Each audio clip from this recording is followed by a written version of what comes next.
인생에는 다양한 고난이 찾아옵니다. 이 모든 고난을 어떻게 풀어가야 할까요?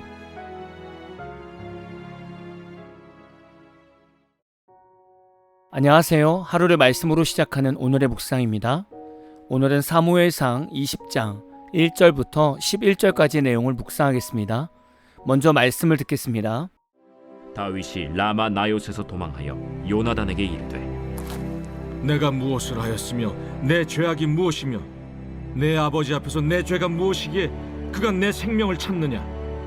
결단코 아니라 내가 죽지 아니하리라. 내 아버지께서 크고 작은 일을 내게 알리지 아니하고는 행하지 아니하나니 내 아버지께서 어찌하여 이 일은 내게 숨기리요. 그렇지 아니하니라. 다윗이 또 맹세하여 이르되 내가 내게 은혜 받은 줄을 내 아버지께서 밝히 알고 스스로 이르기를 요나단이 스포할까 두려운즉 그에게 이것을 알리지 아니하리라 함이니라. 그러나 진실로 여호와의 살아계심과 내 생명을 두고 맹세하노니 나와 죽음의 사이는 한 걸음뿐이니라. 내 마음의 소원이 무엇이든지 내가 너를 위하여 그것을 이루리라. 내일은 초하루인즉 내가 마땅히 왕을 모시고 앉아 식사를 하여야 할 것이나 나를 보내어 셋째 날 저녁까지 들에 숨게 하고 내 아버지께서 만일 나에 대하여 자세히 묻거든 그때 너는 말하기를 다윗이 자기 성읍 베들레헴으로 급히 가기를 내게 허락하라 간청하였사오니 이는 온 가족을 위하여 거기서 매년제를 드릴 때가 됨이니이다 하라. 그의 말이 좋다 하면 내 종이 평안하려니와 그가 만일 노하면 나를 해하려고 결심한 줄을 알지니 그런즉 바라건대 내 종에게 인자하게 행하라. 내가 내 종에게 여호와 앞에서 너와 맹약하게 하였음이니라. 그러나 내게 죄악이 있으면 내가 친히 나를 죽이라. 나를 내 아버지에게로 데려갈 이유가 무엇이냐? 이 일이 결코 내게 일어나지 아니하리라. 내 아버지께서 너를 해치려 확실히 결심한 줄 알면 내가 내게 와서 그것을 내게 이르지 아니하겠느냐? 내 아버지께서 혹 엄하게 내게 대답하면 누가 그것을 내게 알리겠느냐? 오라, 우리가 들로 가자. 하고 두 사람이 들로 가니라. 기독교인들은 고난과 문제가 찾아왔을 때 환경을 보면서 세 가지를 묻게 됩니다. 내가 뭘 잘못했지? 내가 어떤 죄를 졌지? 내가 다른 사람에게 허물이 있나? 성도는 문제 앞에서 스스로에게 이 세 가지 질문을 던지면서 하염없이 무너지게 됩니다. 우리는 어떤 종류의 고난들이 있고 그 고난이 우리에게 왜 오는지 그 이유를 알아야 합니다.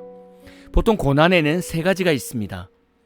사탄의 유혹에 넘어가서 찾아온 고난이 있고 하나님께서 나를 단련하시기 위해서 주시는 연단의 고난이 있고 하나님께서 나의 믿음을 테스트하기 위해서 주시는 시험의 고난이 있습니다. 사람은 누구나 인생에서 다양한 고난을 마주하게 됩니다. 어떤 사람은 그 고난의 이유를 명확하게 알고 잘 풀어가기도 하고 어떤 사람은 고난의 이유를 몰라서 날마다 지쳐 쓰러지는 경우가 있습니다.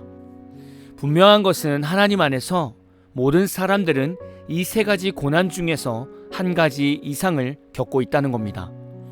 사람 안에는 죄성이 있습니다. 이 죄성은 욕심, 교만, 그리고 정욕을 타오르게 합니다. 사탄은 불신자든 성도든 상관없이 인간의 죄성을 너무나 잘 이용합니다. 그래서 사탄은 사람들에게 욕심을 내게 만들고 교만하게 만들고 정욕에 빠지게 만듭니다. 이때 성도들이 사탄에 의해 죄의 유혹에 넘어가면 그때부터는 죄로 인해 고난이 찾아옵니다. 이럴 때는 회개 기도 외에는 풀 방법이 없습니다. 회개 기도하면서 그동안 자신이 저지른 일들, 세워놓은 계획들 이런 것들을 다 원점으로 돌려놓고 하나님의 뜻을 구해야 고난이 풀리기 시작합니다. 그런데 많은 성도들이 죄의 유혹에 넘어가서 찾아온 고난을 회개로 풀어가야 한다는 것을 너무나 잘 알고 있습니다. 그러나 여기서 성도들이 간과하는 것이 있습니다. 바로 내 욕심과 교만과 정력으로 선택했던 일들을 그냥 그대로 다 유지한 상태에서 고난만 없애기를 원한다는 겁니다. 이런 회개 기도는 또 다른 이기적인 죄성에 빠지게 만들지요. 두 번째, 고난은 요셉과 같은 연단과 비슷합니다. 말씀과 기도 안에서 늘 은혜를 받고 있는데 희한하게 자꾸 안 좋은 일들이 생기게 되고 내가 먼저 참고 용서해야 하는 일들이 생기는 겁니다.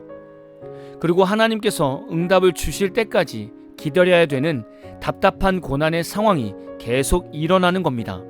이때는 하나님이 나를 연단하는 시간입니다. 하나님께서 우리를 왜 연단하실까요? 연단을 잘 받고 신앙이 단단해지면 하나님의 크신 사역을 잘 감당할 수 있기 때문입니다. 이때는 다른 것 없습니다. 그냥 날마다 주신 일과 상황과 은혜에 감사하며 기다리는 것밖에 없습니다. 세 번째 고난은 아브라함이 이삭을 드리는 시험과 비슷합니다. 하나님께서는 하나님의 일을 시키기 직전에 그 일을 감당하는 우리에게 믿음의 테스트를 하십니다. 정말 하나님 한 분만을 바라보고 순종해 갈 수 있는가를 테스트하시는 겁니다. 아브라함의 인생은 전체가 믿음의 삶이 아니었습니다. 그러나 하나님은 이삭을 드리는 테스트를 통해서 아브라함을 믿음의 조상으로 삼아도 될 것인가, 그리고 그의 자손들을 하나님의 거룩한 백성으로 삼아도 될 것인가를 테스트하셨습니다. 하나님께서 우리에게 믿음의 테스트를 하실 때 거기서 우리가 인간적인 계산과 판단을 하면 큰일 납니다. 하나님께서 우리에게 믿음으로 앞으로 나아갈 수 있는가 라고 환경과 음성으로 감동을 주셨을 때 그냥 주는 흥하시고 나는 망해도 된다라는 세례 요한의 고백처럼 그냥 앞으로 순종하면서 나가셔야 합니다. 그래야 믿음의 테스트를 통과할 수 있습니다. 이런 믿음의 테스트에서 실패하면 이스라엘 출애굽 1세대 백성과 같은 상황이 옵니다. 이스라엘 백성들은 가나안 땅 정탐 이후에 자신들은 가나안 땅을 점령할 수 없다는 인간적인 계산을 했습니다. 이 판단으로 출애굽 1세대는 광야에서 다 죽게 되었습니다. 믿음의 테스트에서 불합격을 하게 되면 또다시 영적 광야 생활에 들어가야 합니다. 하나님을 향한 믿음이 성장할 때까지 광야 생활은 끝나지 않습니다. 오늘 다윗의 심정을 보면 다윗도 사울의 압박으로 인해 두려움에 빠져 있습니다. 다윗은 1절에서 요나단에게 자신의 두려움을 표현하고 있습니다. 내가 무엇을 하였으며 내 죄악이 무엇이며 네 아버지 앞에서 내 죄가 무엇이기에 그가 내 생명을 찾느냐 라고 묻게 됩니다. 다윗은 지금의 고난이 너무나 두려운 것입니다. 우리는 성경을 통해서 다윗의 고난이 어떤 고난인지 알 수 있습니다. 다윗은 지금 어떤 고난을 받고 있습니까? 바로 연단의 고난을 받고 있습니다. 다윗에게는 이 시간이 너무나 괴로운 시간이었지만 이 시간을 통해서 다윗은 하나님의 권위를 더 바라보게 되었고 하나님께 더 기도하게 되었고 인내의 신앙을 더 배우게 되었습니다. 앞으로 다윗이 왕이 되었을 때 필요한 성품들을 이때 다 배우게 되었습니다. 물론 하나님께서는 고난으로 사람들을 힘들게만 하시는 것이 아닙니다. 다윗처럼 믿음의 동역자인 요나단을 붙여주셔서 우리를 위로해 주시고 권면해 주십니다. 그리고 믿음의 동역자를 통해서 어려운 시간들을 잘 이겨내게 하십니다. 신앙생활 하다 보면 유혹에 의한 고난이 찾아올 수도 있고 나를 단련하는 연단의 고난이 찾아올 수도 있고 내 믿음을 테스트하는 시험의 고난이 찾아올 수도 있습니다. 이때 여러분이 그래도 쉽게 이겨낼 수 있는 방법은 당연히 하나님께 기도하는 삶이 있어야겠죠. 그러면서 믿음의 동역자와 함께 어려움을 나누며 기도 부탁을 하셔야 합니다. 목회자에게 여러분의 답답한 마음을 풀어놓고 그 안에서 위로받고 권면을 받으면서 고난을 풀어가 보십시오. 그리고 믿음의 동역자인 성도들끼리도 서로의 어려움을 나누고 함께 기도해 보십시오. 사랑의 기도는 반드시 그 안에서 놀라운 역사가 일어납니다. 오늘 하루도 우리 모두가 누군가에게 믿음의 동역자로 살아가고 또 어려움에 있을 때에는 누군가에게 마음을 털어놓고 하나님의 자유함을 얻는 복된 하루가 다 되시기를 진심으로 축복합니다. 오늘 마무리 찬양은 트리니티 2009의 동역자라는 찬양입니다. 찬양 후에는 잔잔한 연주곡이 있습니다. 말씀을 생각하면서 기도하는 시간을 가져보십시오.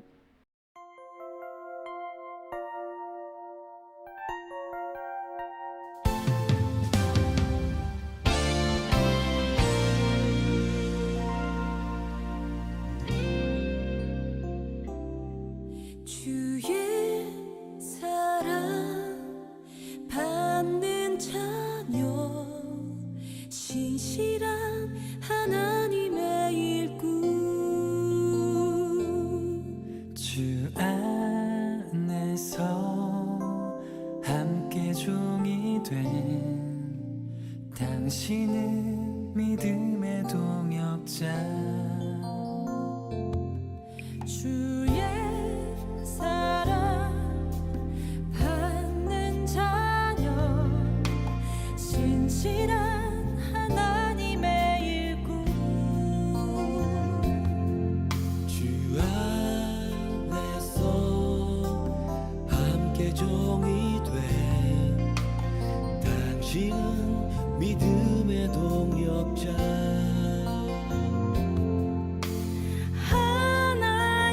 하나님의 위로와 격려를 당신을 통해 보내주신 주 하나님의 나라를 위하여 함께 역사하는 우리는 동역자